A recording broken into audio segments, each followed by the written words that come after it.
NOLA Motorsports Park. It brought road racing to Louisiana, and this weekend will kick off the 2024 USF Juniors Championship. Hello, race fans. My name is Rob Howden, trying to get things underway here as we have 3 races on docket all weekend for the drivers in USF Juniors. The biggest field we've ever had in 3 years of this program. 26 drivers, one of them, of course, Sebastian Weldon for VRD Racing. Sebastian, how excited are you to finally get things underway running in USF Pro? Really excited, especially I won the Skip Barber Championships, and I have the scholarship to run in juniors, and so far it's going really good, and I'm excited. Let's talk about the offseason a bit, right? You got a chance to get into this car. You've been quick. You've been up front quite a bit. What kind of confidence do you have going into today's race? Well, I just want to keep the car on track and just do the best I can and just bring some of that speed into the race one. One of the interesting things is, obviously, through your years of national car, there's a lot of drivers you've raced against before running in the junior categories. Yeah, like my teammate Max Taylor and then Christian Cameron as well. And, yeah, just running with those guys is always good. I think to start off the season here at NOLA Motorsports Park, we were here for spring training back in February. You got to learn a lot there. How comfortable are you with the car heading into the race? I feel pretty comfortable, especially since I had that off season for the academy, just getting more comfortable with the racing and stuff. So yeah, should be good. What about racing with the drivers out here? You've run wheel to wheel in karting. Do you have to get to learn the other drivers out here as well? Well, I learned a couple at academy, like a lot of different driving styles. But yeah, it should be interesting for the race how the other drivers handle. Yeah, one of the big things for the start of the season was the Academy Winter Series at Seaburg and Homestead earlier this year. A lot of drivers going head-to-head there. We watched drivers like Jack Jeffers come to the front, but Weldon was right on the gearbox of that sophomore driver. Sophomores versus rookies. We know that's kind of the theme here this year. USF Juniors about set to go as we get ready to go racing.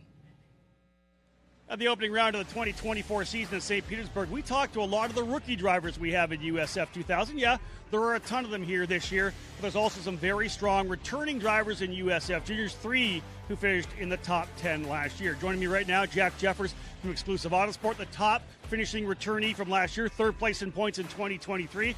Jack, big year for you. You're back again. You ran St. Petersburg in USF 2000, but let's talk about juniors. What's your thought coming into the year? I'm very confident. You know, I have the team behind me to win the championship, and with it being my second year, I have that much more experience and knowledge over the rest of the field, and that just that gives me that confidence and I know I can win that championship. How about the mindset? You were a new driver to the program last year. You're the first season, obviously at St. Petersburg, you were able to get on the podium, but you got more confident throughout the year. How much different are you now than you were when you started 2023?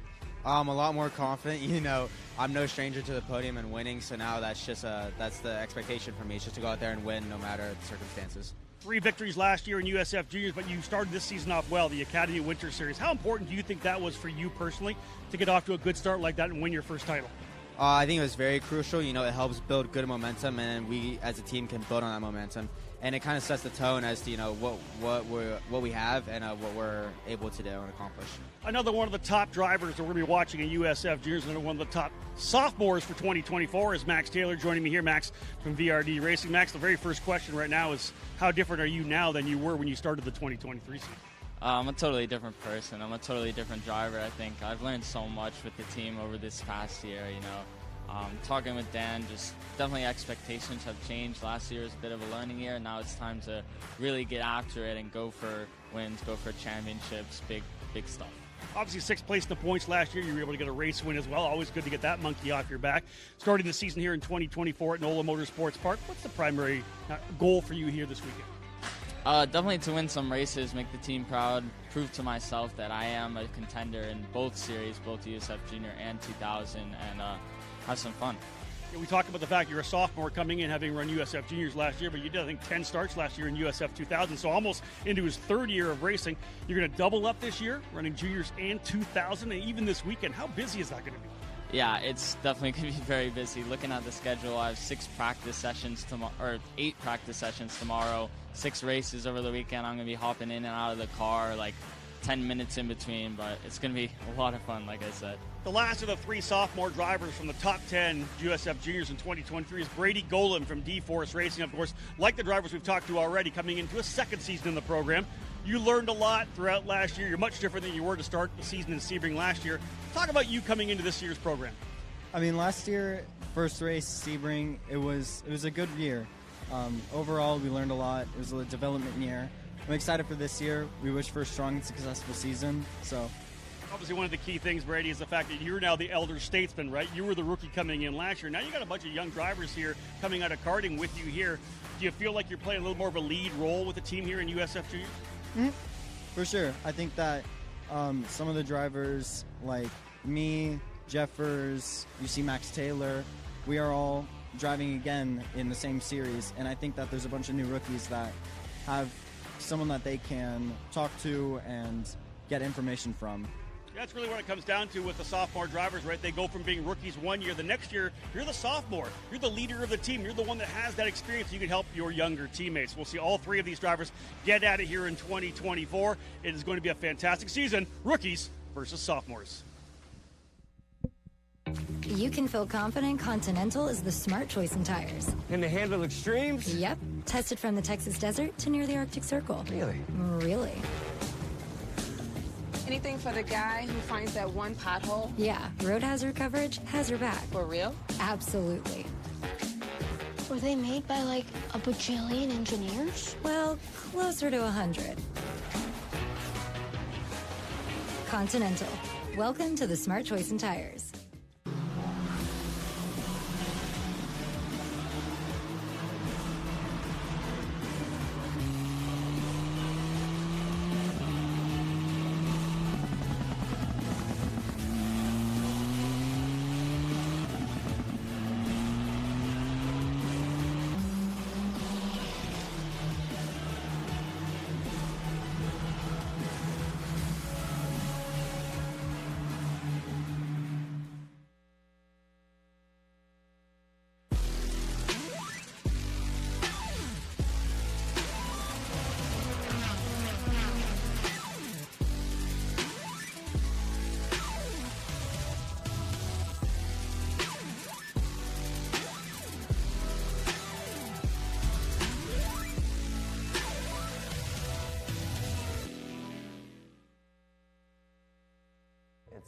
It's a fresh start. It's a career's on the line. It's a great chapter.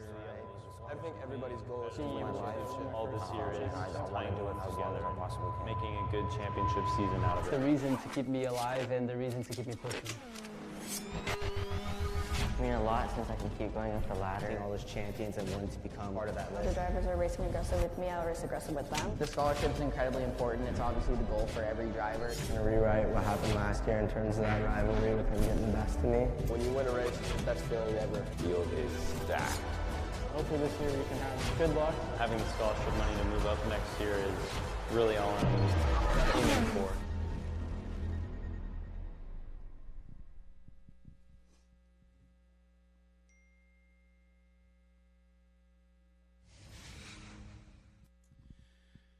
And we are back at NOLA Motorsports Park, 77 degrees trackside. The temperature has risen about 5 degrees since we wrapped up qualifying earlier today, here into the high heat of the afternoon. And you see yourself there, a clear pit lane, but not for long as we get set to roll off the first of what will be 9 races here this weekend, triple headers for USF Juniors, USF 2000 and USF Pro 2000. Hello, race fans. My name is Rob Howden. Great to be up here in the commentary box at NOLA Motorsports Park.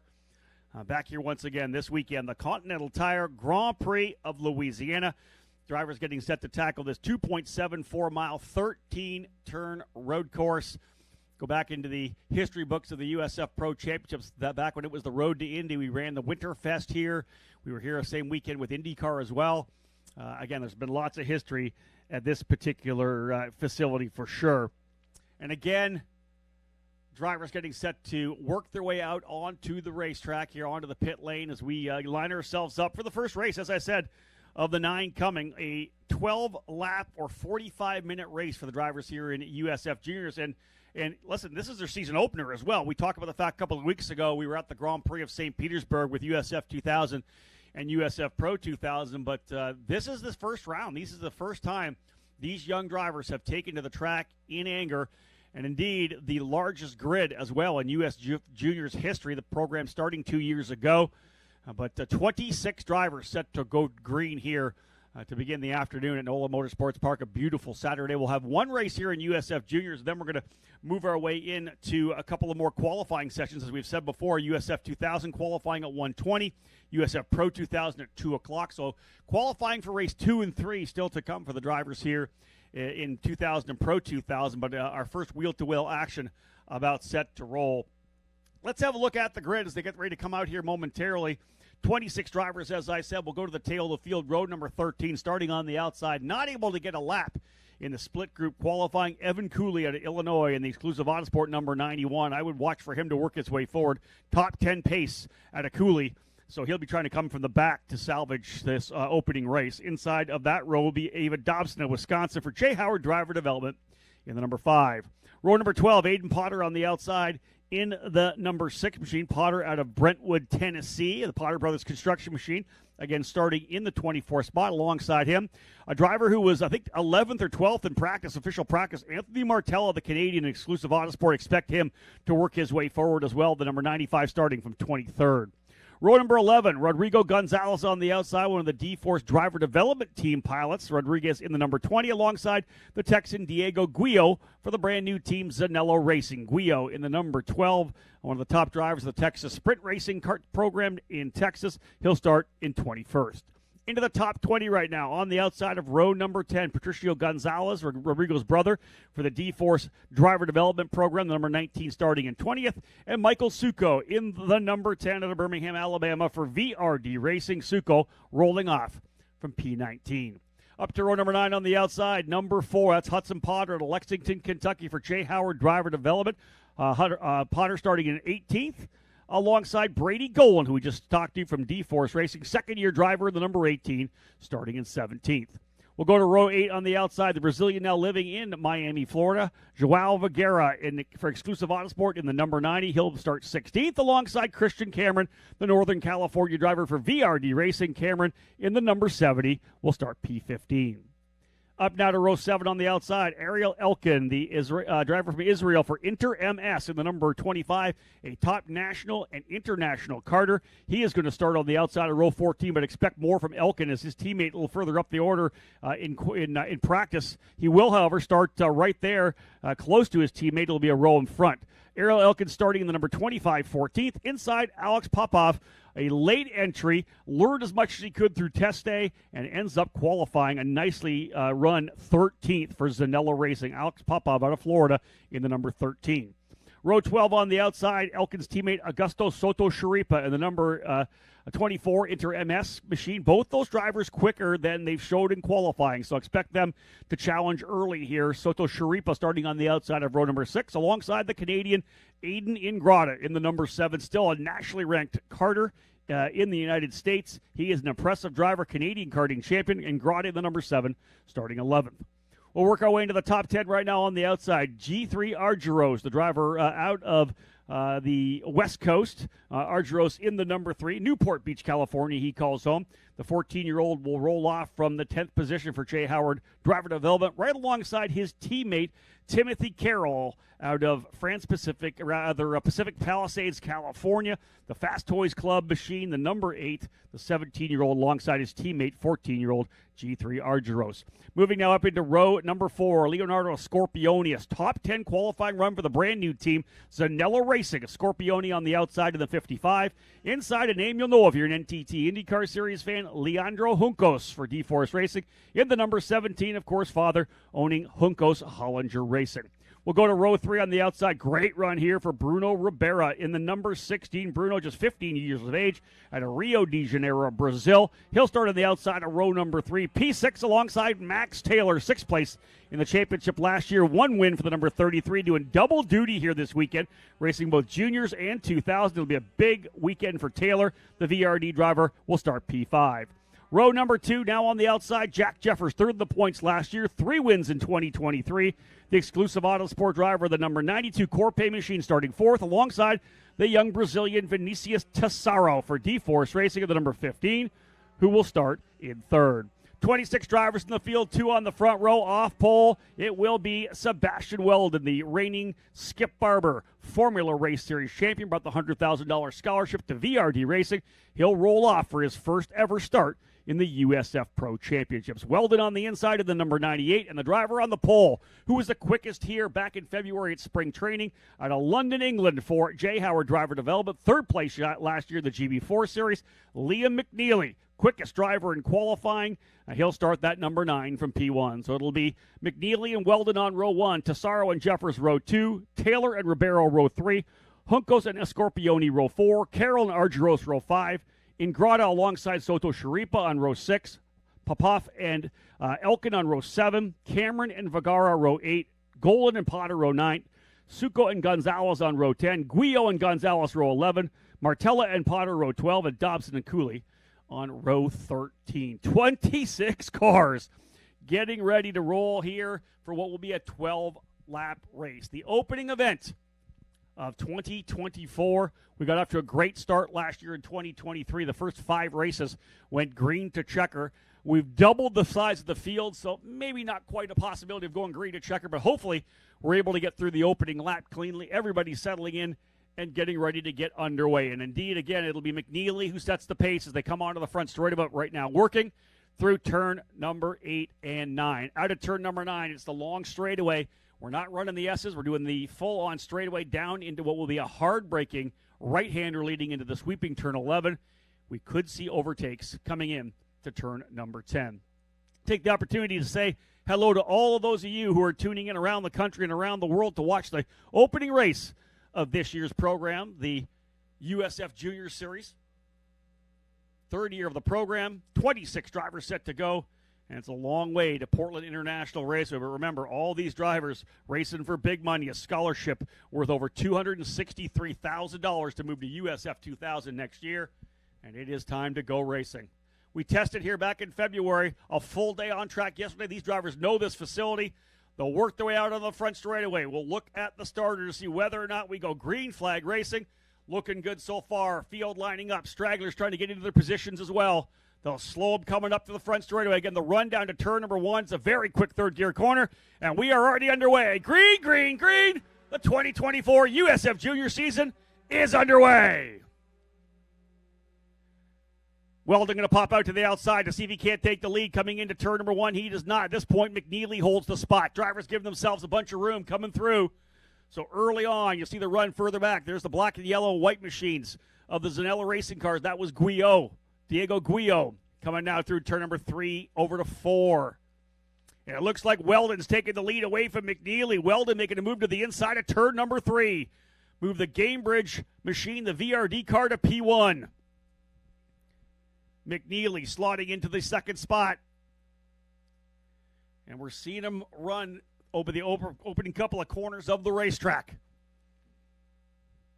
Weldon trying to stretch away early. Pretty solid opening lap on cold tires for Sebastian Weldon as he's pulled probably 8-9 kart lengths on McNeely. As everybody just settling in here now. You'll see some battling early. Obviously, the opening lap, a good opportunity to make a pass. There's potentially side-by-side racing down there through turn number 8. Now over to turn number 9. Back to the drone to see the big run down the straightaway. We're going to get a move potentially here for third. No, McNeely's going to defend to the inside. Big defensive run. One driver, 4 wheels off, way off in the grass. So the driver's right. You see him spinning. It's one of the J. Howard cars off the racetrack coming through turn number 9. He's able to keep the thing fired and rolling. So that'll hold us back from a yellow flag, I believe. He'll get back on the racetrack. Here they come. We'll give you a full field rundown. When they come back through, lap number 1's going to go in the books of a scheduled 12. Big lead right now for Sebastian Weldon. There's defense further back. Weldon leads across the line. Taylor up into second. McNeely third. Jeffers fourth. Tesaro drops from second to fifth. G3 Argyros up into the 6th spot. Ribeiro runs in 7th. 8th is a Scorpioni. 9th, Ariel Elkin. 10th, Leandro Juncos.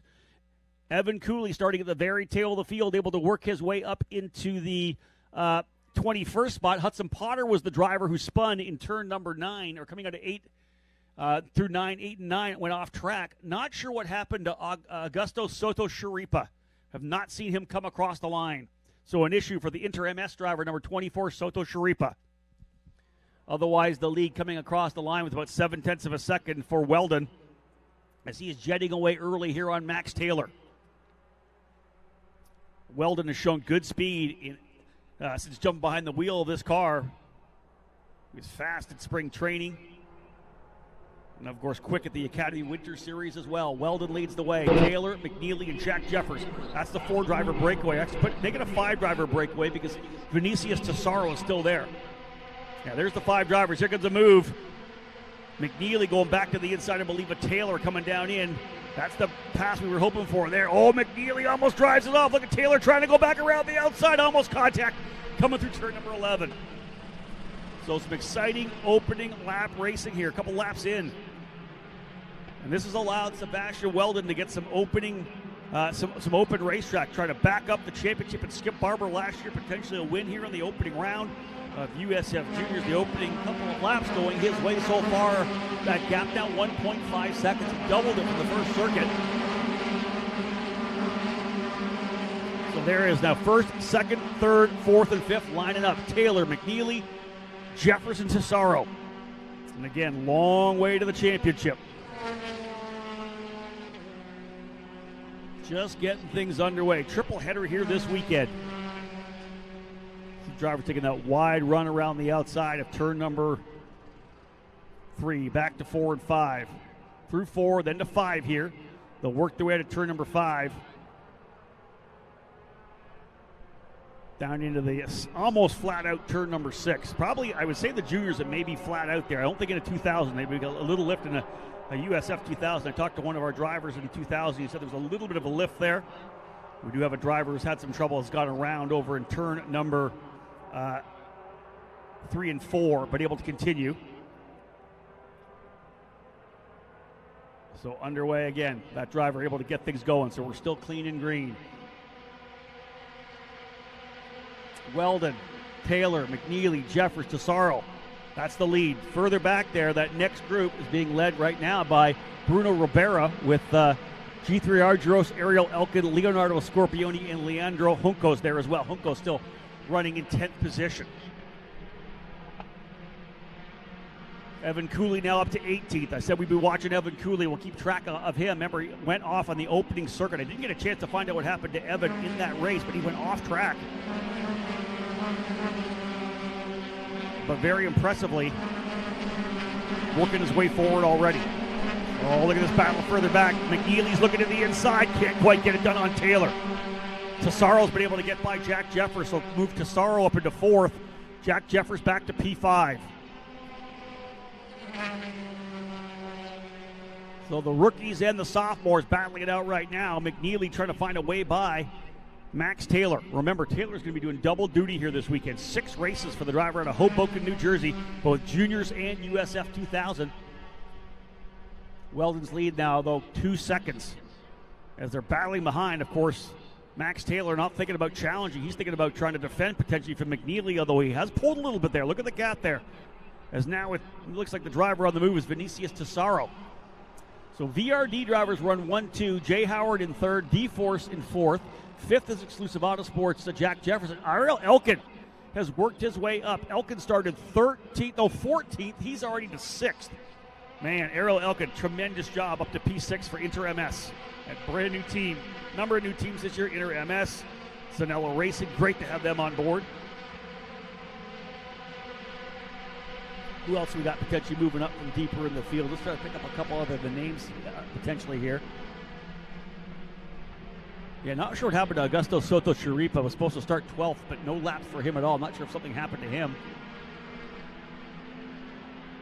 Everybody pretty much holding station from where they started. A spot here, a spot there. Nothing big in terms of movement. It is Cooley, though, the driver who's making the move. Evan Cooley last time by was 17th, turned his fastest lap. That's him right there in the number 91. Cooley trying to close up on Michael Succo now, the VRD driver with the number 10. That's Alex Popov right there. So something happened to Alex as he had a pretty good start. Started in the 13th spot. And I wonder whether or not he may have got together. I'm just saying this because he started right beside, essentially right near Soto Chiripa. You wonder if they potentially had some kind of an issue together or whether or not he's just fallen back on his own with another issue. Nonetheless, Alex Popov, who found great speed throughout the day yesterday to qualify nicely mid-pack, finds himself back at the tail of the field. Top 10 is Weldon, Taylor, McNeely, Tesaro, and Jeffers. Then the gap back to Elkin, Argyros, Ribeiro, Scorpioni, and Aiden Ingrata. 11th now is João Vergara. 12th, Timothy Carroll. 13th is Juncos. 14th, Cameron. 15th, Golan. Evan Cooley runs in 16th now. He's already up to 16th. 10-spot improvement for Evan Cooley in the number 91 ITI Intermodal machine.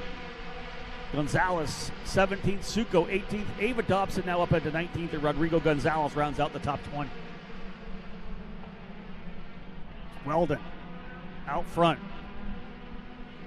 Gap last time by was 2.7. He's just stretching away now. Weldon pulling away up front. Gap now 3.4.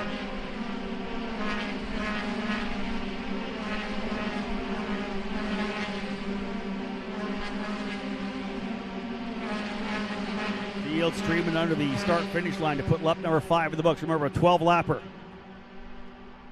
There's Cooley there. What a good run here for Evan Cooley. Very impressive. He's able to get by Brady Golan. Move him up to 15th. You never want to wish anything bad on a driver, but I always say that if you get a chance to start at the tail of the field, you learn so much coming to the front. Yeah, it's great to jump out front and win and not get challenged. But man, you see it in karting a lot when they do the P-pick and maybe you invert the start. You're P1 for one race and you start at the tail of the field for the next. You learn so much coming from the tail of the field. Evan Cooley getting a chance to do a lot of overtaking in these cars right now as he's already up, as I said, I think 11 positions right now for Cooley. Super impressed with the drive he's putting in so far. And we'll see another big dust up there coming out of turn 7. A lot of drivers dropping the wheel over there in turn 7. Oh, here's a pass potential. This is McNeely trying the outside, coming into turn number 10.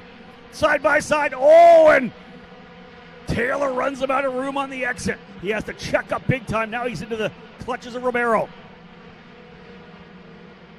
Side by side coming out of turn 10 and ran out of room. So a little bit of a gap now for Taylor. McNeely's going to have to deal potentially with Tesaro with a big run down the line. Is Tesaro there? Not close enough. Jeffers has actually got a huge run on Tesaro. Is he in position to jump to the inside? No, but this is going to bring Jeffers back into the fight. Yeah, there's that gap there for Taylor. McNeely third, fourth and fifth. Tesaro and Jeffers. Up front now, though, 4.1 second the lead for Sebastian Weldon.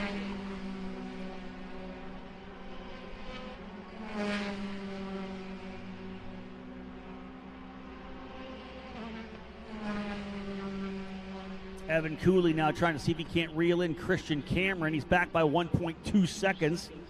Keep an eye on that one. Last time by, he was 0.3 quicker, so it'd be about 3 or 4 laps. Cooley thinking about potentially trying to see if he can't fight his way at least maybe into the top 12. Nonetheless, he'll get, as we know, a chance again tomorrow morning to qualify, as the juniors will qualify for their second session tomorrow morning for their final 2 races. So they'll race once and then get a chance to re-qualify for race 2 and 3 tomorrow morning. McNeely once again back on the hunt as he goes deep down into turn number 11. Yeah, he's got a good run here on Taylor. Wasn't able to get it done last time. He's tried the inside, he's tried the outside. But I'm going to say a wise move for McNeely, because getting run out of room there, you got to check up. The last thing you want in an opening race here at the start of a very long 16-race season to get into an incident on the opening circuit, or rather on the opening race, especially when you're running for a podium spot right now. He's currently P3. Weldon, Taylor, McNeely, Tesaro, Jeffers still right there, as we know. Keeping an eye on Cooley as well. Trying to close up here on Christian Cameron. He'll start getting close enough to leverage the draft on both these long straightaways too soon. McNeely right there again on Max Taylor. I have a feeling this one's not done yet. McNeely's going to want to find a way by it. Will not be happy at all that they allowed Weldon to get that far out front. Oh, mid-corner understeer there for McNeely. Couldn't get the thing to rotate, and that's giving a little more room there for Taylor. Christian Cameron doing a good job. Both he and Junco's getting some space. Cameron actually getting by Timothy Carroll. So Carroll falls down to 14th. The J. Howard driver development pilot from California, falling back just a little bit, a couple spots there. Leandro Junco's up into 12th. Christian Cameron to 13th. But Cooley now just a half a second behind Carroll. I'm sure you watched all that happen. McNeely again, big run. To within maybe a length. Yeah, he's right there. And look at Elkin. Ariel Elkin is closed up on Jack Jeffers as well. 7 down, 5 to go. And Ariel Elkin looking to try to go to the top 5. He started back in 14th. What a drive for Elkin. Up on the wheel in a big way. Here's a fight further back as well. That's a Scorpione at the tail of that group, I believe. So that is going to be Argyros, Ribeiro. So Argyros there, Ribeiro behind him, Bruno Ribeiro, and then behind them the 55 of Leonardo Scorpione. Again, that's the scrap a little further back. Here's the fight again for second. G3 Argyros is under complete attack from Bruno Ribeiro. Scorpione looking to clean it up if there's any damage there. But McNeely has tried twice on Taylor to no avail. Lead for Weldon, 5.2, with all the battling happening behind him. Ingrata now into the top 10 as well. So Argyros runs 7th, Ribeiro 8th, Scorpione 9th, and Ingrata in 10th. Vergara just back there in 11th. Vergara started 16th up to 11th, plus 5. I'll take that for sure after not the best qualifying run for Joao. Plus 5 up into 11th, why not? Knowing that you're able to come back and have 2 more races tomorrow. It's all about consistency in a long season like this. You want to win races, but man, you're on the podium every race. You're probably going to win the championship. Oh, look at the big defense here. Taylor coming across to defend on McNeely. And there's Elkin now up onto Jack Jeffers, Ariel Elkin to the beautiful Inter-MS machine. They unveiled their livery here this weekend. It was full carbon at the spring training event here. But man, those cars look pretty. Elkin looking to try to go top 5 from 14th. Driver of the race so far, Ariel Elkin putting on a show. Look at that lead coming as well. Once we get back to the leaders, you'll see he is long gone. You can't even see Weldon now. Here comes the fight. McNeely around the outside. Book it. He's through. He's finally got the spot. Taylor's going to try to go back after him. Taylor right on the gearbox. He's thinking to the inside. McNeely's going to defend. That is going to bring Tesaro back in. Jeffers and Elkin. To the outside goes Max Taylor. But a wide run out of turn number 4. For McNeely, will hold him off. He'll run down the bottom of the racetrack. Look at the stacking him up here. And to the inside comes Ariel Elkin trying to get by Jeffers. Oh, edge of your seat stuff for USF Juniors. The battle second back to 6th. What a scrap. 6.8 seconds to lead now. Out front, Weldon completely gone from the chaos behind him. And McNeely finally gets it done with a great move on the outside of turn number 1. Outside of turn number 1 is inside of turn number 2. A beautiful pass for the Brit, getting by Max Taylor. There's the leader right there. That's how much of a lead we have. He is long gone through 10, 11 already, and they haven't even got to the braking zone yet. And it looks to be like Elkin, I think, is able to get by Jeffers. So move Ariel Elkin up into 5th, Jeffers back to 6th. We've got a super competitive program here in 2024. This is solid. So Elkin goes from 14th up into 9th. And I don't think he's done because we got 2 laps still to go. 2 laps remaining.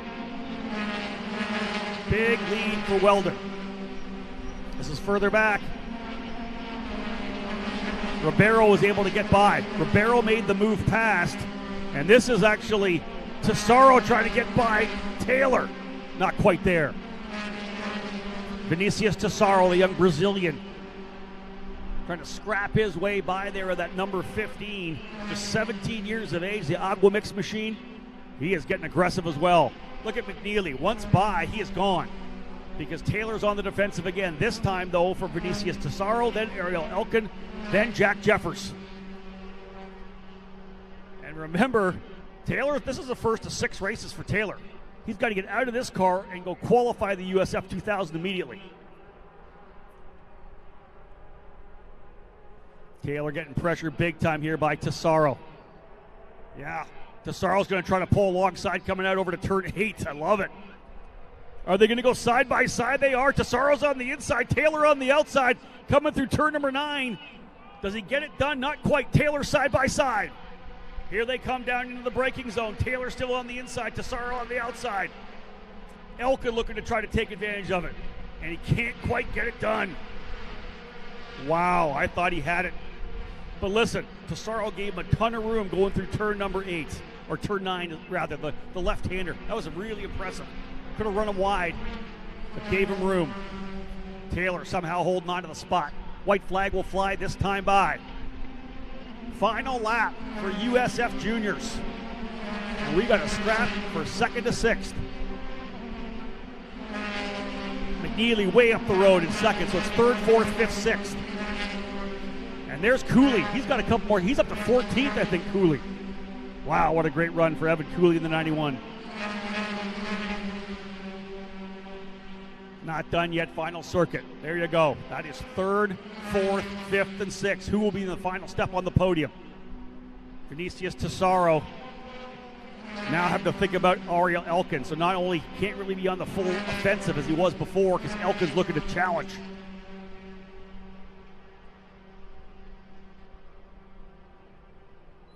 Way out front for Sebastian Weldon to start this season off in style. 7.1 seconds, 7.7 seconds, pardon me, the lead for Weldon. Looking to get the victory out of the gate. Weldon's going to work his way down through the last part of this racetrack. What a great lead for him. That's actually, I believe, McNeely there. See, was he a late move here? Yeah, look at this. Ribeiro still not done. He's trying to find a way by. Over under here on Taylor. This is the battle for 3rd. As already onto the front straighter. Here he comes. He's going to start celebrating, coming across the line. What a way to get it done early on opening race. And Sebastian Weldon will win race number 1 of the USF Juniors program. Look at this scrap here for 3rd. It's going to be a drag race to the line. Tesaro trying to get by Taylor, coming across the line, doesn't quite get it done. A half a tenth, 0.05 of a second. Taylor over Tesaro. Elkin 5th, Jeffers 6th, Ribeiro 7th, Argyros 8th, Scorpioni 9th, and Aiden Ingrata rounds out the top 10. Evan Cooley up to 14th, 26th to 14th for Evan Cooley. What a drive, plus 12. Elkin plus 9. The 2 stars in terms of coming forward, but Weldon a flawless drive, able to get by McNeely in turn number 3 on the opening circuit. At that point, put his head down, checked out, and let everybody else scrap behind him. And listen, we're done, and that's a green to checker drive for USF Juniors. That is a trademark of this program. A shout out to all 26 drivers who brought this thing home green to checker. I could not be more proud of all these young drivers out here today. Well done, the young men and women of our program. Wow. Excellent driving. Speaking of young women in the program, Ava Dobson, 18th. Remember, Ava started back in 25th. She is plus as well. Big move forward for Ava. I like it. Up to 18th. Plus 7 for Ava Dobson. Great drive. Staying out of the trouble, working her way forward, passing a bunch of cars. Love it. So everybody will work their way back. Remember, USF 2000 qualifying set to go here. Qualifying will roll at 1:20. So still quite a ways away, 40 minutes away from qualifying. So we have some time, as we said. We've got podium presentations. And after the podium, we will head back up here for qualifying for USF 2000. Probably have a bit of a break in the action there a little bit before we head out to there. But again, here they come. The number 98 for the first time in USF Juniors competition. He will win in his debut. Sebastian Weldon scoring the victory in that number 98. Of course, they'll bring him around. We're going to bring that car right over to Victory Lane. If you're trackside here with us right now, Victory Lane is right behind the grandstands, just as these drivers pull from where they are now by the control tower. So feel free to come and join us. You'll be joined by Liam McNeely and Max Taylor, a couple of VRD drivers, and the J. Howard driver development pilot from London, England, Liam McNeely. Rookies 1-2. In fact, the rookies 1, 2, 4, 5. I talk a lot about the rookies versus sophomores. Sophomores finishing 3rd, 6th, and 15th. Taylor, Jeffers, and Gola, respectively. But again, drivers will work their way around here. We'll get them out of the cars, make sure everybody's at the podium. Get a chance to see the celebration of our winner coming in. Indeed, it's already happening down there in Victory Lane. As he's out of the car, there's Max Taylor joining him as well. Let's see if we can't head over to that Victory Lane camera as everybody's kind of firing things up and enjoying themselves down there. There we are. There's Gavin Baker right in front of us. We'll move Gavin out of the way. He's seeing himself. But again, great opportunity for Sebastian Weldon to show what he has here. He's out of the car already. And a chance to get weighed in, as we always know. Everybody's coming down. We get all the rest of our drivers here as well. So, folks, I'm going to head there right now. Don't go anywhere. When I get back, we will have Victory Lane celebrations for the opening round of the USF Juniors Championship. You can feel confident Continental is the smart choice in tires. Can they handle extremes? Yep. Tested from the Texas desert to near the Arctic Circle. Really? Really. Anything for the guy who finds that one pothole? Yeah, road hazard coverage has your back. For real? Absolutely. Were they made by like a bajillion engineers? Well, closer to 100. Continental. Welcome to the smart choice in tires.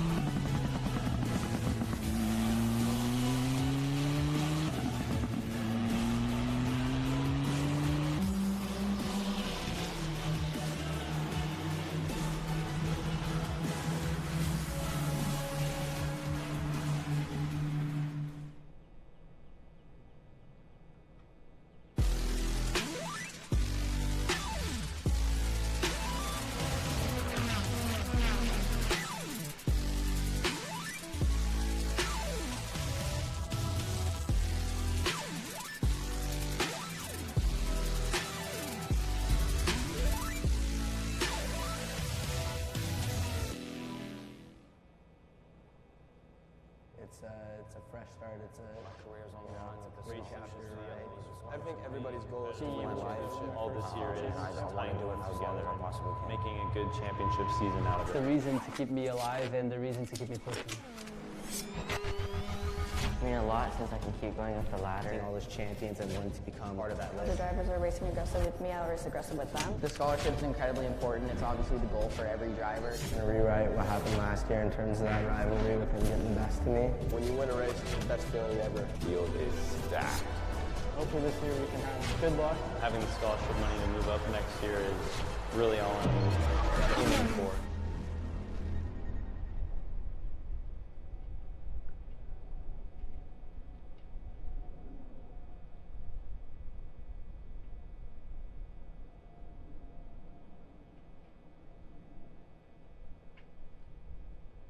You can feel confident Continental is the smart choice in tires. Can they handle extremes? Yep. Tested from the Texas desert to near the Arctic Circle. Really? Really. Anything for the guy who finds that one pothole? Yeah, road hazard coverage has your back. For real? Absolutely. Were they made by like a bajillion engineers? Well, closer to 100. Continental. Welcome to the smart choice in tires.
welcome back here to Victory Lane celebrations for the first round of the USF Juniors program here in 2024, the Continental Tire Grand Prix of Louisiana.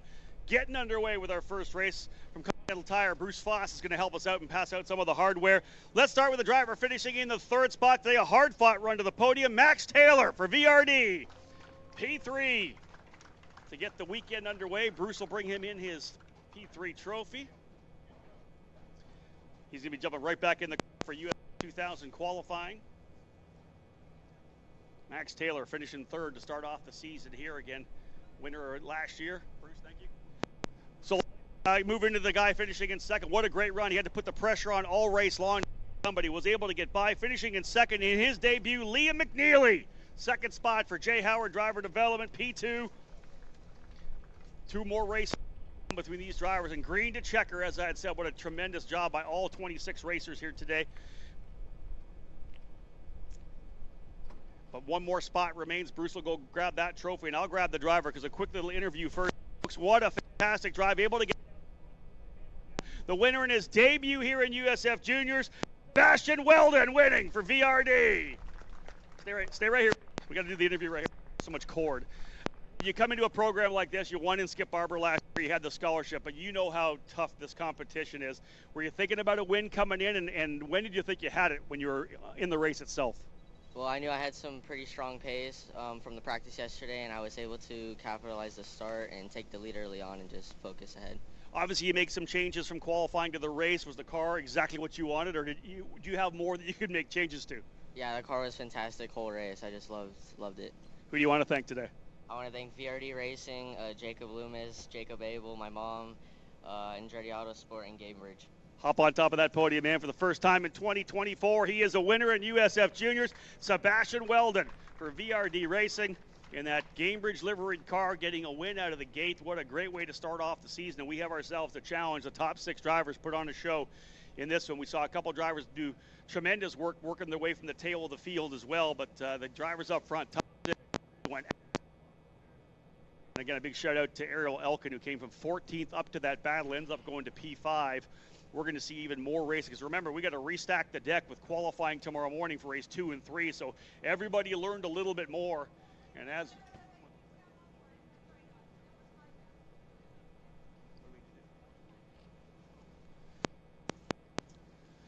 so again, getting set down here in Victory Lane.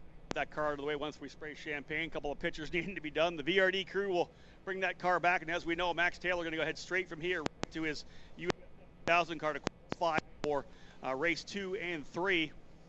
Again, the USF Juniors will qualify tomorrow morning for their next 2 races. But we have 2 more still on the docket for you. A couple of qualifying sessions before we go racing again. Guys, you know you're wearing the champagne suits again throughout the weekend, so hop down there, grip it and rip it, give it a spray. I would hop down if I were you guys. Those are tiny podiums. We don't want to see you guys wipe out. So down you get. There we go. Oh, you're actually, all right. Well, Sebastian, hopefully you either have a spare suit or you want to go to the laundromat tonight, because a little bit of the sticky, sugary stuff on you for the day. Folks, that wraps things up here from Victory Lane. Wow. What a great way to start off the USF Juniors program. First and foremost, green to checker. That's what we're talking about with the USF Pro Championship. Full value on laps, race laps. Congratulations to Sebastian Weldon. Takes the lead in the points heading to Sunday's race number 2 and 3. Don't go anywhere, folks. Live on the stream. Remember, qualifying still to come. We're about a half an hour away, I think, from USF2000 qualifying for race 2, followed by USF Pro 2000. Thank you so much, folks. Don't go anywhere. Lots to come from NOLA Motorsports Park.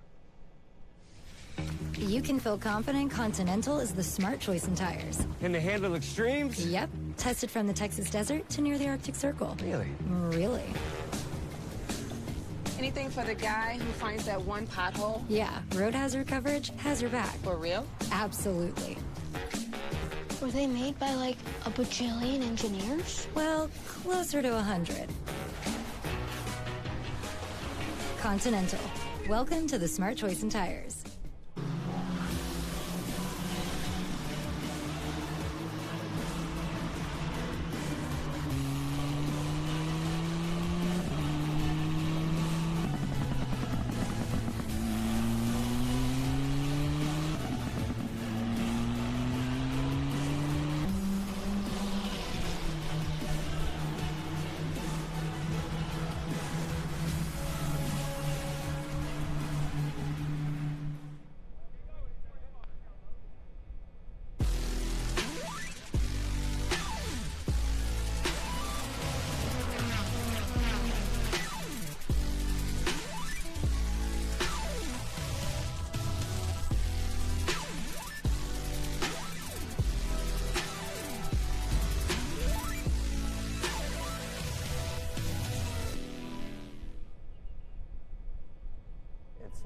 a fresh start. It's a my career's on the line. It's a great chapter.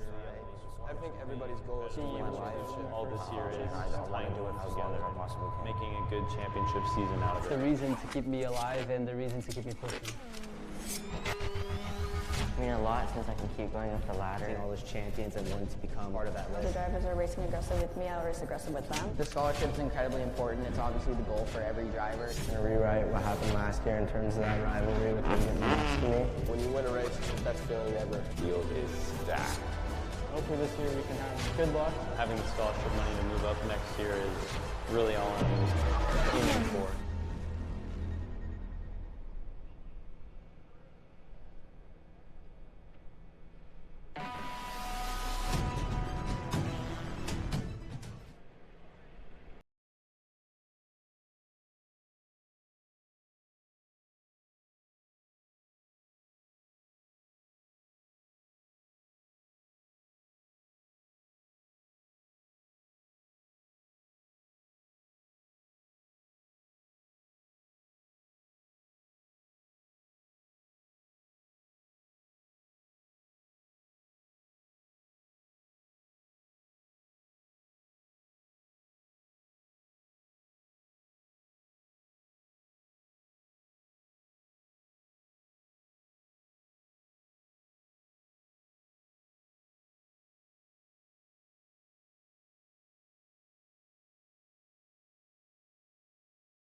Welcome back to NOLA Motorsports.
Back live once again here at NOLA Motorsports Park. Rob Howden here with the whole crew from the USF Pro Championships TV. And indeed, one of the little additions when you go green to checker, as we did in USF Juniors, you end up with some time to kill. So cutting to the right will be right back screen, so you know that we did something good. And indeed, the drivers at USF Juniors, man, green to checker is what we're looking for. Some really respectful racing.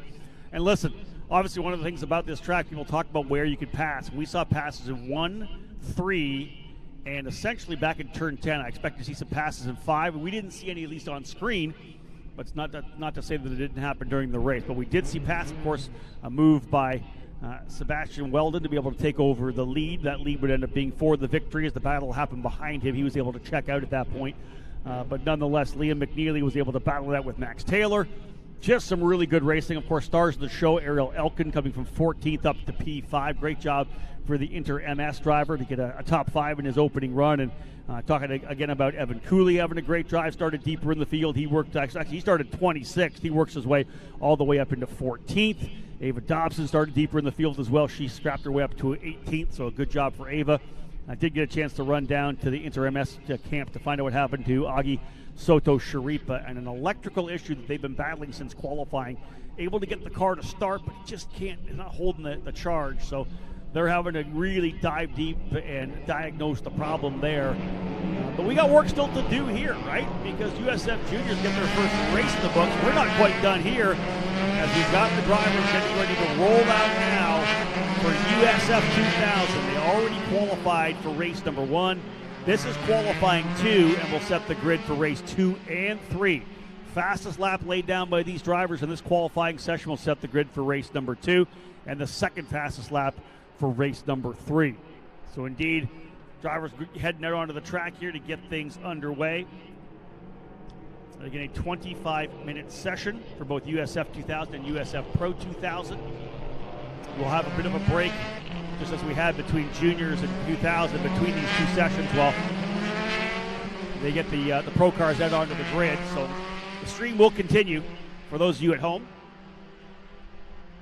But indeed, 25-minute window for a max 20 minutes of green flag. So if we go straight through with no yellows or reds, it will be 20 minutes of green flag running here in qualifying for drivers in USF 2000. Session number 1 for race number 1, which will be on track later on today, right around 3 o'clock. I think the green flag set to go for USF 2000 about 3:25. We'll probably get the broadcast going more around 10 after 3. It'll be Joey Brienza starting on the pole there. The exclusive Autosport driver was very quick, over a tenth of a second faster than Sam Corey from Pabst Racing. So Brienza and Corey will be on the front row for for race number 1. And the key thing now is, every driver came back after qualifying, sat down, did the debrief with the engineer. What can we do? What can we change? Hey, I was struggling with a bit of mid-corner understeer here, and the car felt a little snap loose on me. This is where they can make that adjustment. And we see a lot of drivers jumping out here quickly. I don't know if any other are hanging on the pit lane. We had a couple do that in the opening session. At least 1 or 2 cars potentially still on pit lane here. But indeed, this is the opportunity for everybody to find a little more, right? If you were 10th, 8th, whatever it may be, maybe you can get a couple extra spots. Maybe find a little more speed after talking to your engineer, your coach, going over data, going over video. So again, as I said, Brienza and Corey were P1 and P2. Evagores Papasavas, Nicholas Giafoni, and Max Garcia were the Fast 5. 4 different teams in the top 4 with exclusive, Pabst Racing, Jay Howard, and D-Force Racing. Pabst was 5th and 6th. I already mentioned Garcia, but Hudson Schwartz bouncing back after a shunt yesterday.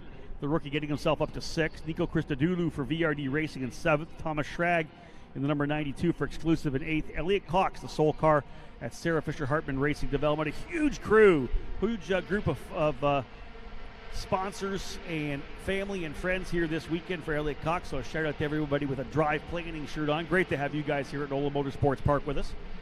And behind a heck of a driver too. Elliot Cox in the 67 was 9th.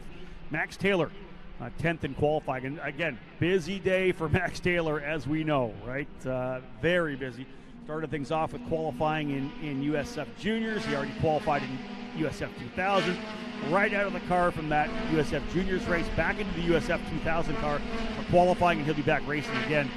Again, as I said, they'll fire those engines this afternoon at about 3:20. So a lot of work to be done for Max Taylor. We'll see whether or not the fitness is there for young Max Taylor. Carson Etter did a great job, 11th.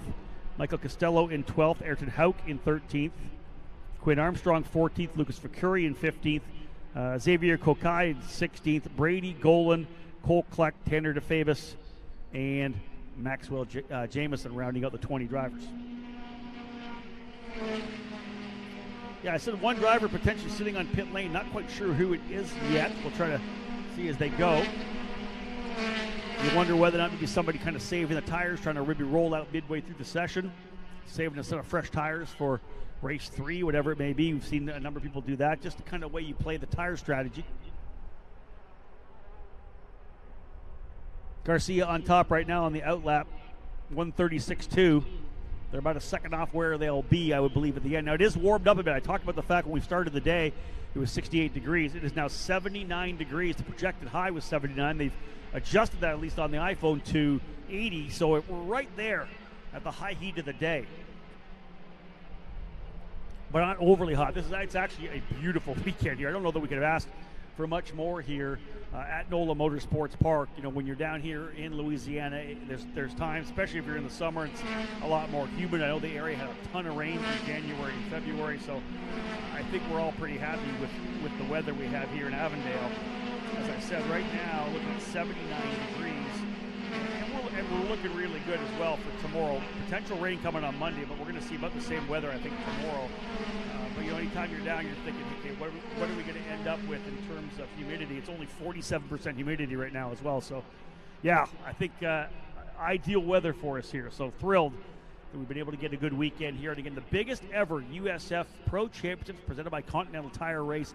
67 drivers here this weekend. So super thrilled with the growth, number one, of USF Juniors, the stability of USF 2000, and again, the continuing growth of our USF Pro 2000 class. It wasn't a couple years ago. We were, you know, at 12, 13, 14 drivers in Pro, and here we are now at 20 with a number of drivers, I'm being told, coming in for one-off races. We could get as high as, you know, 23, 24 cars sometime this season if everything lines up. So, again, that category we know has done a tremendous job in delivering racers into the Indy Next Series. 13 drivers of the grid in Indy Next here in 2024 all came through the USF Pro Championships.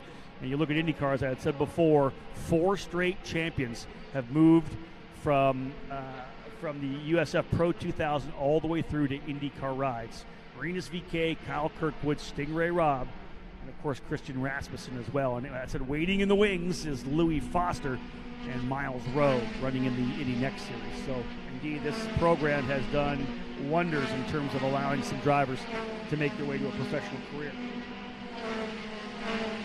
3 laps in, Max Garcia on top, Sam Corey in second, Hudson Schwartz in third, Pabst. Again, picking on that momentum from last season through the offseason, and of course at St. Petersburg.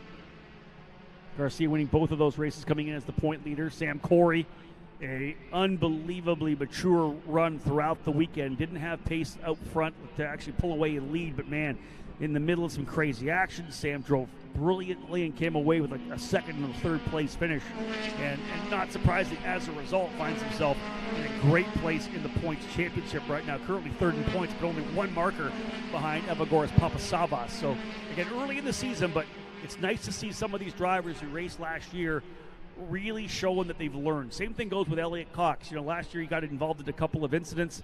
This year was right in the middle of the fight with Corey and Michael Costello at St. Petersburg. And man, they just put on an absolute show, giving each other just enough room. And while I'll give props to Corey and props to Cox, it was the rookie Costello in race number 1 who was the guy you thought may have made that mistake, right? The guy that's right in there fighting with the sophomore drivers, but indeed he put on a show as well. Michael Costello did. Sad to see him get that into that wreck in race number 2 in the wall, but nonetheless showed that he has the abilities, and I was really impressed with Michael Costello. Currently, Costello sitting in the 9th position. Trying to figure out who everybody's rolled out. You know, the driver who hasn't pulled out here yet is Joey Brienza. I like that move because obviously he's got a P1 already for the opening race.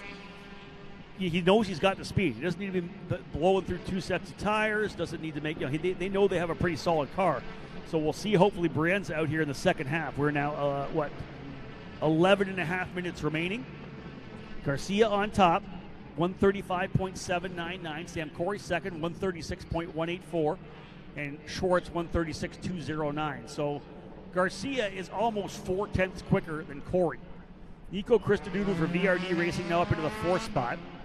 5th is Evagoras Papasavas. 6th, Quinn Armstrong. 7th, Thomas Schrag. 8th, Lucas Ficuri. Good qualifying right now for Lucas, up into 8th, the Brazilian. Nice. Michael Costello now 9th, and Joey Brienza on his outlap goes P10. So Brienza out on the track right now. The key for Brienza is, as he's only going to get really this one run in, is to make sure he doesn't get caught up in any of the other drivers who are out there on cold tires. They're going to come out on brand new, as you can see, rolling away right now, the number 23 Pabst entry of Sam Corey. So they're coming out with stickers, brand new Continentals. And again, you know they're going to be scrubbing tires a bit. They're going to try to warm them up, but they can't impede Joey Brienza as well, because he's going to be on a flyer. He's got hot tires. So one of the keys when you're coming out with fresh rubber, you need to rely on your spotters to make sure you're not impeding another driver at speed. So Brienza hopefully will have himself gap where he needs to be to get that flyer in. Again, his outlap puts him 10th ahead of Nicholas Giaffoni, Elliott Cox, Cole Kleck, Maxwell Jameson, and Max Taylor. That's your top 15.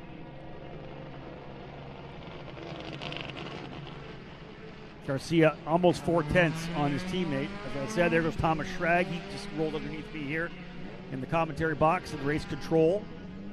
He's back out with fresh Continentals. There's a bunch of drivers coming out right now. Elliott Cox putting on new rubber. Ayrton Hauk in the 58 as well. Ayrton Hauk was 13th in the opening run. 136.43, 1.1 back. He'll want to find a little more speed for sure.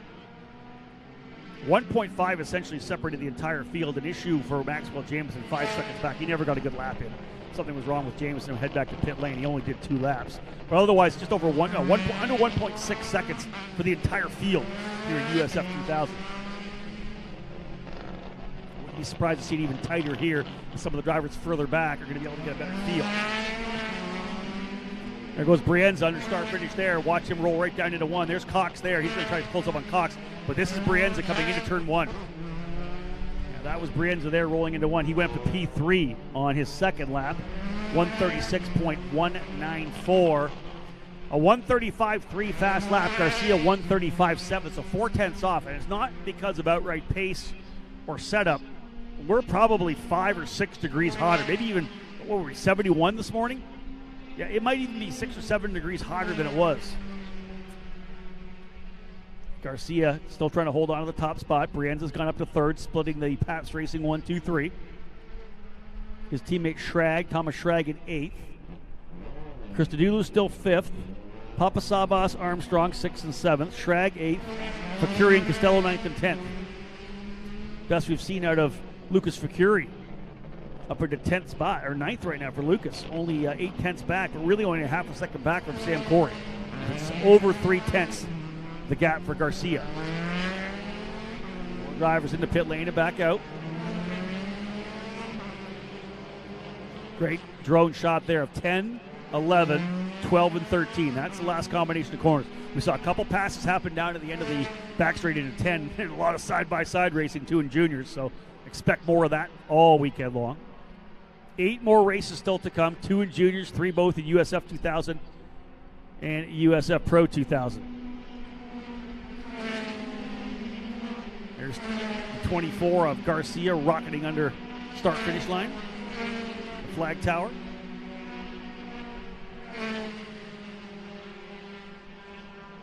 Again, those of you tuning into the stream here right now on the USF Pro Championships YouTube channel, or maybe watching on the app, we're still about 28 minutes away from the start of Pro 2000 qualifying. So once this session wraps up in 7 minutes' time, we'll cap things off and have a quick break.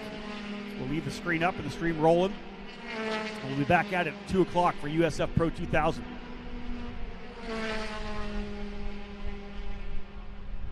Garcia, Brienza now to 2nd, but he's a half a second up. 1:35.31 was the fast time for Brienza. 1:35.37 for Garcia, as he's the top driver in this session. Not quite as the outright overall fast lap of the weekend so far, but Brienza up into second. Joey Brienza in the number 91, 7th place in points. Did not set the world on fire at St. Petersburg, but did get a couple of top 10 finishes. So he's 7th in points, jumping up from USF Juniors. 1 win and 9 top 5s last year. Finished 5th overall in the points. His first full-time season in USF 2000. He's dabbled here and there. One race here, one race there. Did the test day. Got comfortable with the USF 2000 equipment, but this is that full-time season for Joey Brienza. 20 years of age, student at the University of Indiana. Golden, Colorado, but living now in Indianapolis, Indiana. 5.5 minutes to go. Garcia, Brienza, Corey, Schwartz, Christodoulou. Elliot Cox now up into 6th. Thomas Schrag 7th. Papasavas 8th. Max Taylor now goes to 4th. The VRD driver up to P4. Taylor 136.1, but 7 tenths off of Garcia. Again, the momentum from 2 huge victories of the Grand Prix of St. Petersburg. And it's not like you can say that he won at St. Petersburg because it's his second year there. He wasn't old enough to race at St. Petersburg last year. He didn't start till the second weekend.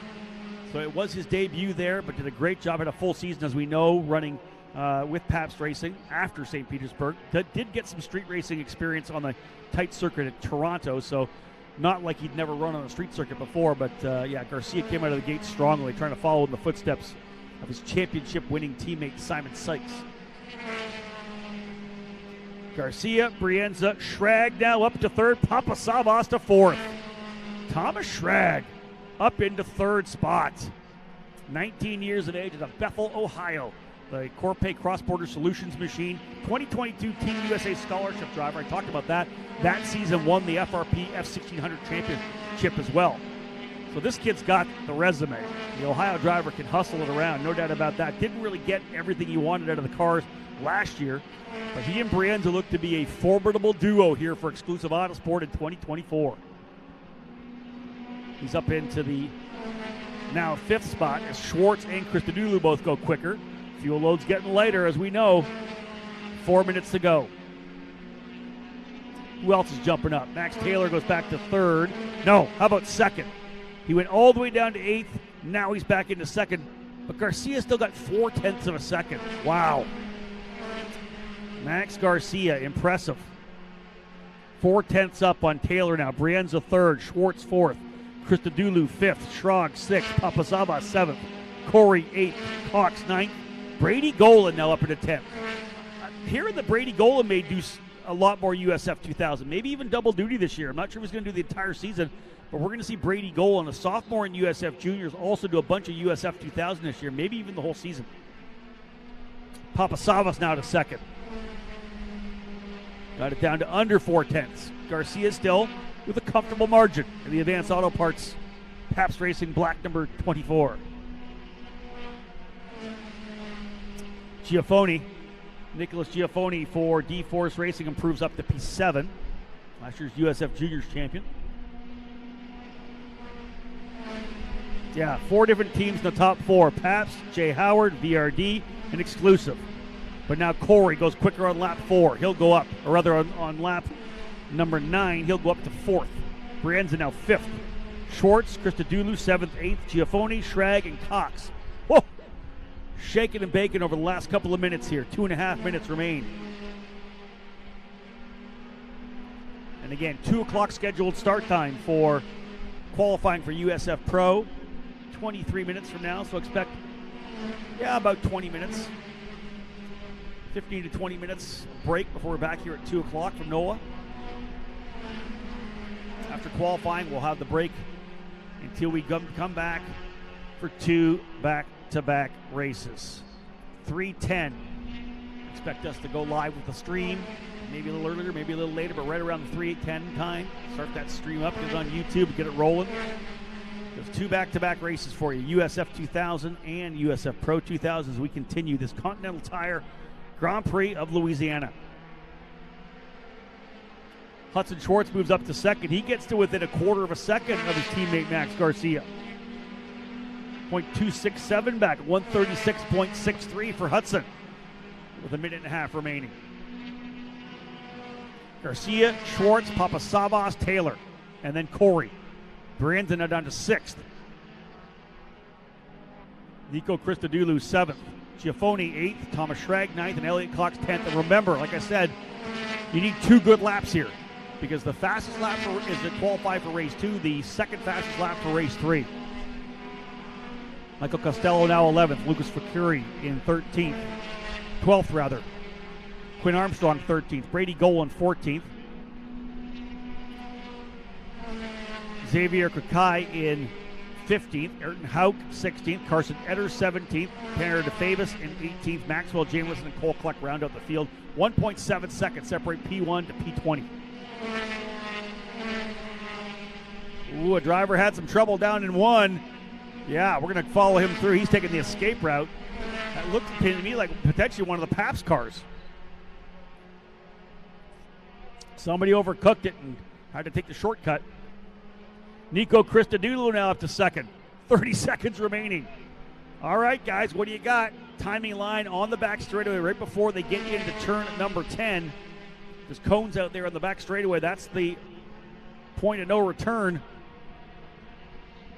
Garcia, Christodoulou, Schwartz, Papasavas, Taylor, Corey. Top 6. Checker flag going to fly right now. So everybody coming around onto the front straightaway now is clean and green. They'll get one more. That's Elliott Cox. He's going to get this final circuit. Christodoulou's gone to 2nd. Still a quarter of a second back of Garcia.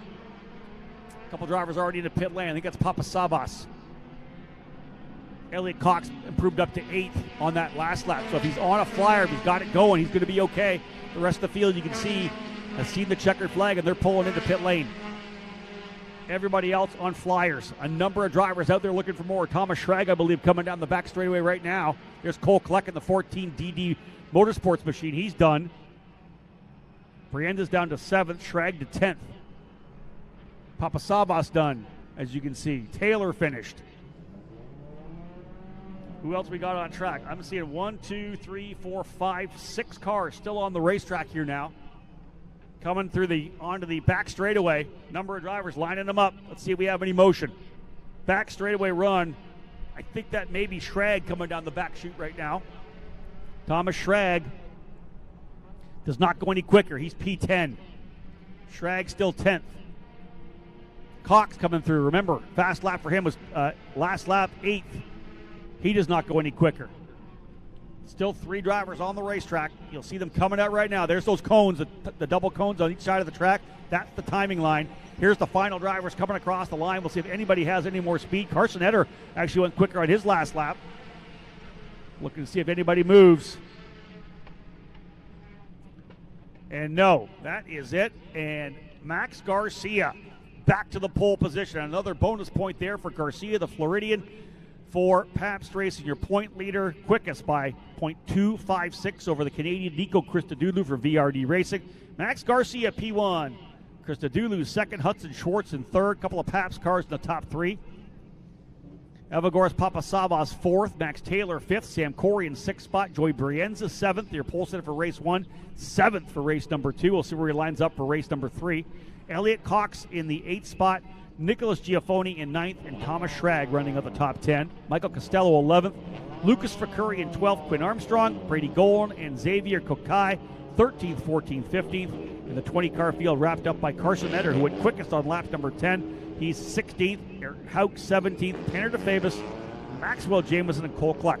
The 20 talented drivers in USF 2000 this year. But Max Garcia, point leader coming in, bag another bonus point. Starting on pole for race number 2. And listen, I wouldn't be surprised if his second fastest lap is good enough to put him P1 for race number 3 as well. He did a 1:35.3, and I want to say his last lap time was a 1:35.5. That would be quicker than Nico Christodoulou's 1:35.6. So unofficially, Garcia will be on pole for race 2 and 3. And that car there, the Advanced Auto Parts Pabst Racing number 24. Again, Garcia, Christodoulou, Schwartz, Papasavas, and Max Taylor, your Fast 5. 17 minutes away before we roll the drivers from USF Pro 2000 out for their second qualifying run ahead of a couple races this afternoon, folks. Don't go anywhere. We'll leave the stream running, but we'll be back at 2 o'clock as we get to it with qualifying for USF Pro 2000. You can feel confident Continental is the smart choice in tires. And they handle extremes? Yep. Tested from the Texas desert to near the Arctic Circle. Really? Really. Anything for the guy?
It's a fresh start. It's a career's on the line. It's a great chapter. I think everybody's goal is to win a championship. All this year is trying to do it together and making a good championship season out of It's it. the reason to keep me alive and the reason to keep me pushing. I mean a lot since I can keep going up the ladder. All those champions and wanting to become part of that The list. drivers are racing aggressive with me, I'll race aggressive with them. The scholarship's incredibly important. It's obviously the goal for every driver. It's going to rewrite what happened last year in terms of that rivalry with him getting the best of me. When you win a race, it's the best feeling ever. Field is stacked. Hopefully this year we can have good luck. Having the scholarship money to move up next year is really all I'm aiming for.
one race in the books, 8 more still to come, and qualifying set to go for USF Pro 2000. To set the grids for race 2 and 3, USF 2000 already has their grids all set. USF Juniors are done and dusted as well. Main event still to come for all those races as we get through the triple headers for all 3 programs.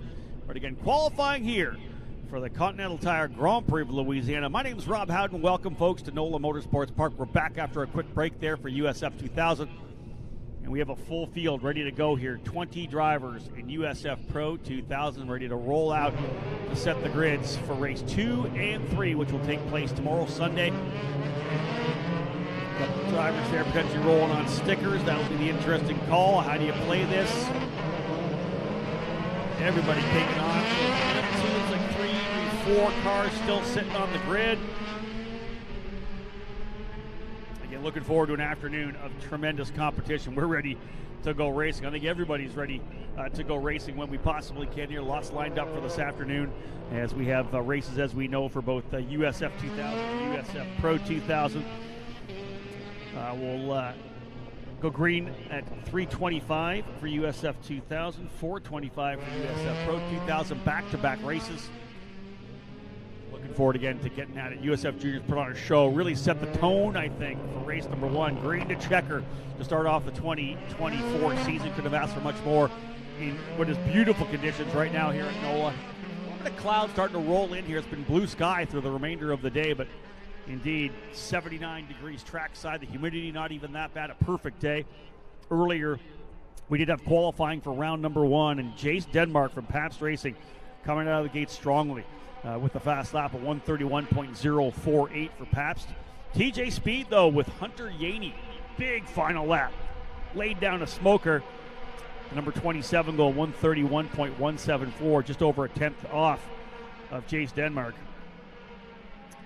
Ethan Ho was equally as quick, leading the 5-car Turn 3 Motorsport crew, which includes race winner from St. Pete and your point leader, Lockie Hughes. So Ethan Ho, just a fantastic job in the number 68 machine. He goes P3.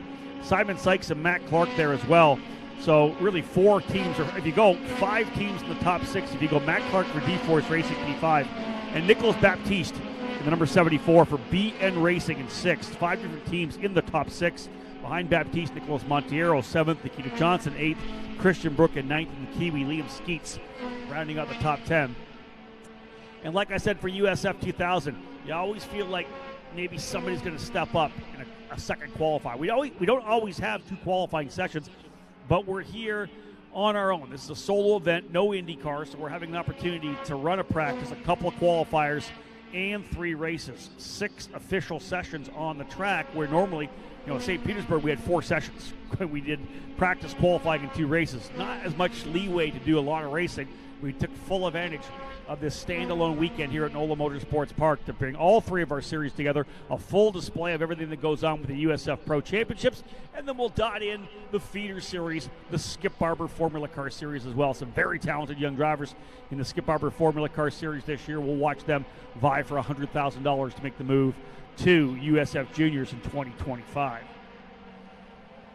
So again, these guys just getting things underway. 25-minute window to get 20 minutes of green flag in. We're already 3.5 minutes into that. Full circuit around, come back in, or come back around. The actual timing stripe on the back straightaway coming into turn number 10. So they'll see the checkered flag there. So once they do get the checker, they're able to pull into pit lane from there. Adam Fitzgerald, fastest out lap right now. The Irishman at 133.17, so still a long way to go down, but they're on the gas here for Fitzgerald. Same goes for Christian Brooks. He'll go to P1, as does Jace Denmark. Denmark, as we know, P1 for race 1. Jace looking for that first USF Pro 2000 race win. He was a winner in USF 2000, was involved in a hectic championship battle just 2 years ago with his teammate at Pabst Racing, Miles Rowe, and of course Michael D'Orlando ended up coming out with the championship at Portland International Raceway. But what a battle that! What a championship! An epic fight down to the triple header at Portland. And somehow Michael D'Orlando went from 3rd to 1st over that weekend. Jace coming back for his 2nd year in USF Pro 2000, and as those do in sophomore seasons, looking to get that championship. Learned a ton in that rookie year. 1 year older, 1 year more mature, the experience there. This track here, new to the schedule, though, in terms of the full season. We've done a Winterfest back here in the day. We, of course, did our spring training here this year as well, but a full championship event here at NOLA Motorsports Park. And a lot of people have had a lot of seat time. Let's just put it that way. This is not like it's a track where we're rolled in like a St. Peter or Toronto, where if you were there the year before, you may have a little bit of an advantage. This is the track that, again, we did 2 days of testing here in February for spring training. A full day yesterday as well, with 3 test sessions and the official practice session. So tons of track time for the drivers. Everybody got a chance to dial things in here. And again, you're on the track at spring training. You get that gap. You know, you're here another, 5-6 weeks down the line, where you can kind of take a deep breath and, get a feel for the track. You kind of really internalize it. You've went over data. You've watched so much video of it as well between spring training and the race weekend here, especially for the juniors drivers who didn't run St. Pete. So getting rolling again, Hunter Yaney, who was quickest, went second quick in the opening session with that smoking fast lap on the final circuit. He goes P1 here on lap 2, 131.7. So they're about 7/10 off where they were. Liam Skeets up into second. So TJ Speed 1-2 right now. Chase Denmark in third. Christian Brooks fourth. Matt Clark rounding out the fast 5. Lockie Hughes in sixth. Simon Sykes seventh. Eighth is Sykes. Now Hughes goes up into seventh. George Garcia-Arce in ninth, and Ethan Ho rounding out the top 10. Ethan third. Another last lap flyer for Ethan to work his way to P3 inside a row 2 start for race 1. But I think, as we know in these qualifying sessions, these Continental tires are going to keep getting good. They're going to keep providing the grip. And as these cars start to burn fuel off, they're going to get faster and faster. And we'll see if we have any last lap heroics. One taker into pit lane already. Someone potentially going out, getting a feel for the car. Maybe went out on the tires they ran at the last session. Get a feel for it. That's the baseline. Make a change.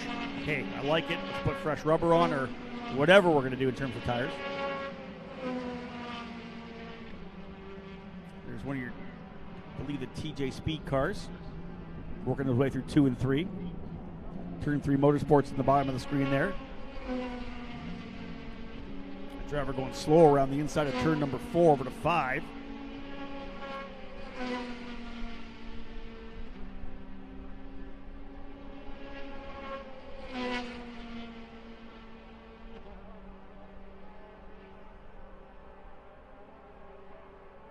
Another driver dropping a wheel coming out of turn number 7. We've seen a bunch of that.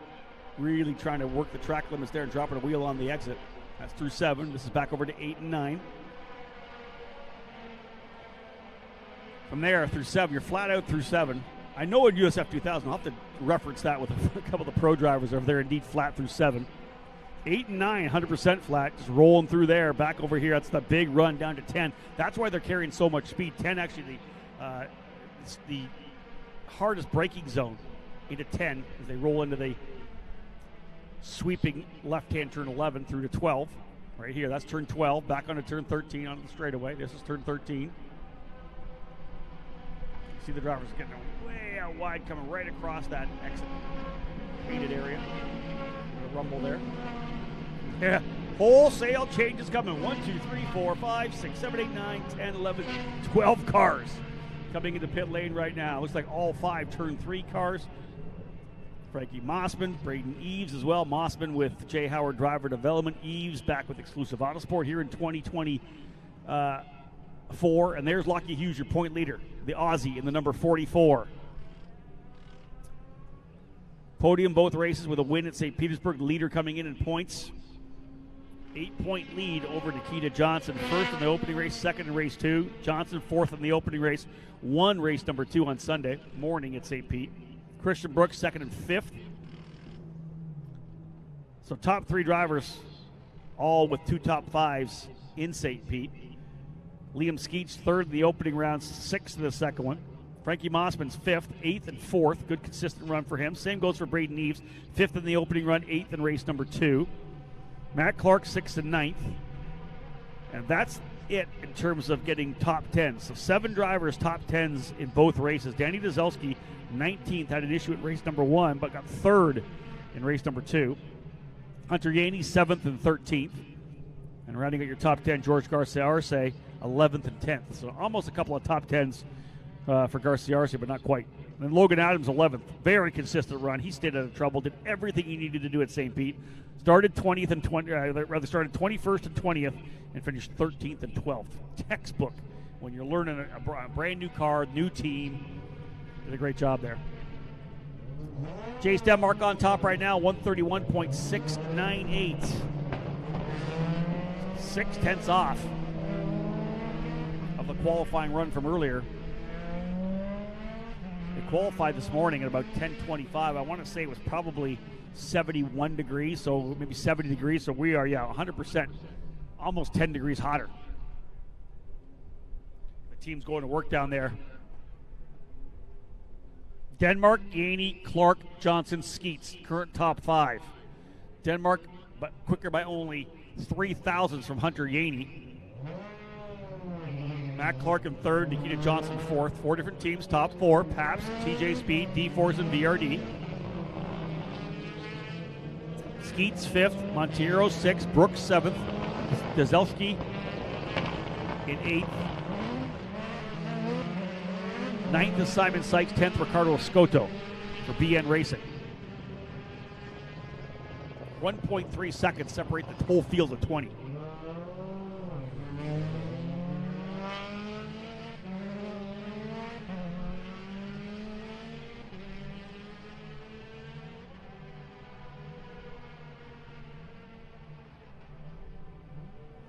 Again, number of drivers into pit lane. They'll come back out, give them a couple laps to get some heat built into the tires here.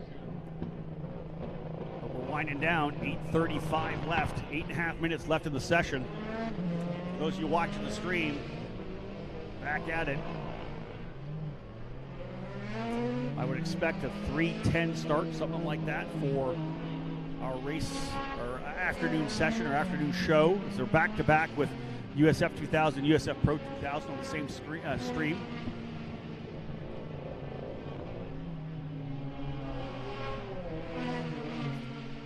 Noted commentator and journalist Jeremy Shaw with us here, of course, as he always is with the USF Pro Champions, part of our family, part of the IMSA Radio family, as you know as well. But Jeremy will be helping out with the Victory Lane presentation, I believe, for USF 2000 if we have any issues. We'll let him do that. I'll hang up here in the booth and we'll throw it down to Jeremy, because obviously once they're done down there, we'll jump up and get right into the USF Pro 2000 lineup. Still Denmark, Yaney, Clark, Johnson, Skeets. No change at all. 7.5 minutes to go. Again, very important here. It's fast lap and second fastest lap. Fast lap for race number 2, and first fast lap for race 2, second fast lap for race 3.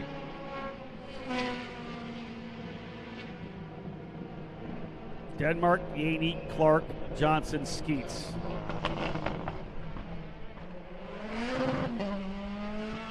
Let's see what we got. Who's got something to pull out of the trigger here? Driver that finds it next tire run. I don't know if anybody saved some stickers for this one, or you're saving potentially one for a race. I don't know. Right now, Denmark looking good, although, again, he had a decent gap over Yaney of 0.12, just over a tenth of a second in race 1, and qualify 1 rather, for race 1. Right now, though, it's 35 ten-thousandths of a second. 0.0035 gap between Denmark and Yaney. So Hunter Yaney looking to rock and roll here. Denmark, Yaney, Clark, Johnson, Skeets, top 5. Monteiro, Brooks, Dzelski, Sykes, Escoto. I gotta believe we're gonna see some changes here, though. Again, as these cars get lighter, I don't know, you don't know how much or what changes are potentially made on pit lane. Maybe minor adjustments for the drivers. When we're done here today, I'm going to have a chance to talk and ask a little bit about trim levels, you know, what they've done in terms of wing angles and whether or not it's a track where there's a lot of high-speed stuff here. I got to think you got to have a little bit of wing. It's not like you have a long Road America style straightaway. There are 2 long straightaways, but not super long. All right, Christian Brooks, first driver to improve. He'll go to P6. 132.066 for Christian Brooks. 3rd place in points coming in. Just under a half a second back. He was 9th in the opening qualifying session. He'll be on the inside of row number 5 alongside Liam Skeets. Both those drivers were top 5 finishers and podium finishers in St. Petersburg. Just inside the top 10 here.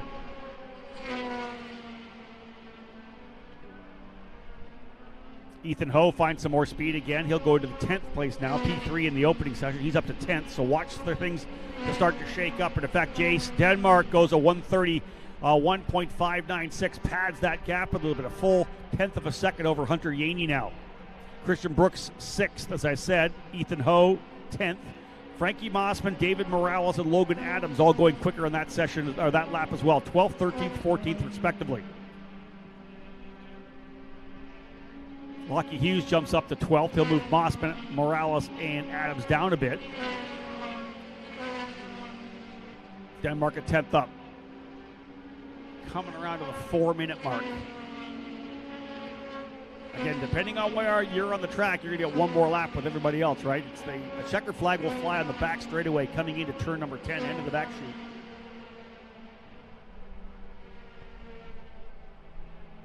This track showed pretty well in juniors in terms of where to pass. Turn 1, turn 3. We think you can pass in 5 and definitely pass down into turn 10. Man, we saw some good side-by-side action through turn number 10. Number of drivers going at it. First, Liam McNeely and Max Taylor. Then Taylor had to do everything he could to defend from Bruno Ribeiro. They were side-by-side through 8 and 9. Ribeiro doing a great job giving Taylor just enough room. Taylor able to come out holding the outside, gave him the inside line for turn 10. Thought Ribeiro might throw it in there and just see if he could get the stick, but wisely decided to bring it home.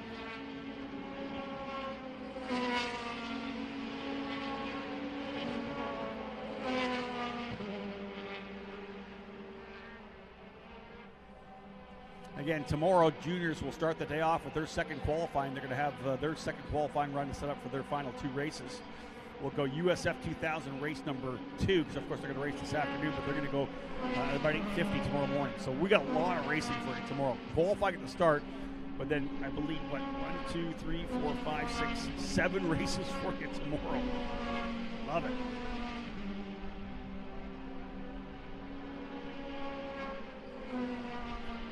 Actually, I think 6 tomorrow, right? Yeah, 6 races tomorrow. 3 today, 6 tomorrow.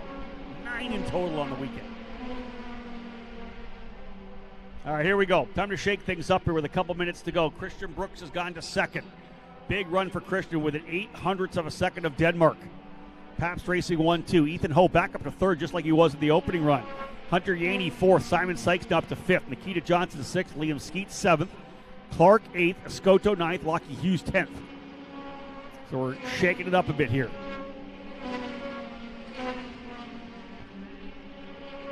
A second covering the entire field right now. Tyke Durston 20th, just over a second off, 1.0551. That's how close this field is.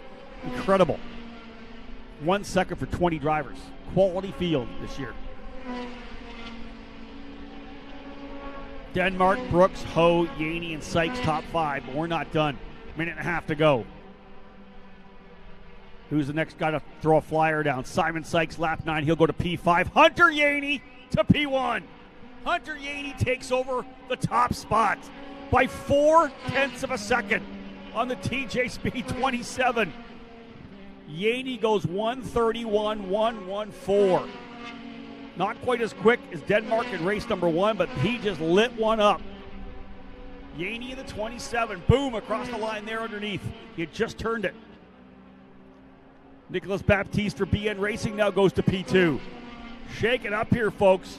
A couple of rookies up there, Yaney and Baptiste. Yaney actually not a rookie, did a bunch of races a couple years ago, so no rookie status, but we haven't seen him in a while. His first full season here lining up for 2024, but he's gotten P1. Yaney P1, Baptiste second, Simon Sykes now to third, Matt Clark to fourth. Holy rookies coming at it. Denmark improves. He'll go to P4, pushes Clark back to fifth. 30 seconds remain. Oh, I like the late session fireworks. Skeets up to seventh. Hold on. And they dropped the hammer up front. That 1 second gap for the whole field's now 1.4. Top drivers laying it down here late. Car's light. Tires are still holding. The Conti's strong here. Great first weekend for USF Juniors. Second weekend for 2000 and Pro 2000 on the Continentals.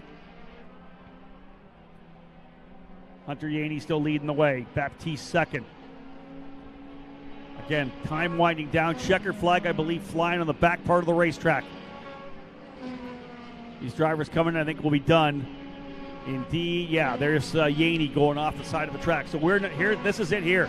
Everybody on the track right now making that last run. Here, there's one here coming down. The cones there are the timing stripe. Coming down in to keep things rolling here. Oh, there's a big draft for one of the D-Force cars behind a turn 3 car. Does that help? Yaney still on top. Baptiste, Sykes, Denmark, Clark. Frankie Mossman up to 11th. There's Christian Brooks. He does not improve. He's still 6th. Final couple drivers rolling through here. Again, if you're close enough to get the toe and you didn't lose any aero coming through 8 and 9, you could benefit from this. Hunter Yaney up by 0.15 as Baptiste gets to within a tenth and a half. Ricardo Scotto moved up to 8th. He found a bit more speed as Scotto goes to P8. I want to say 5 cars still. This one coming across, 4 more still to come.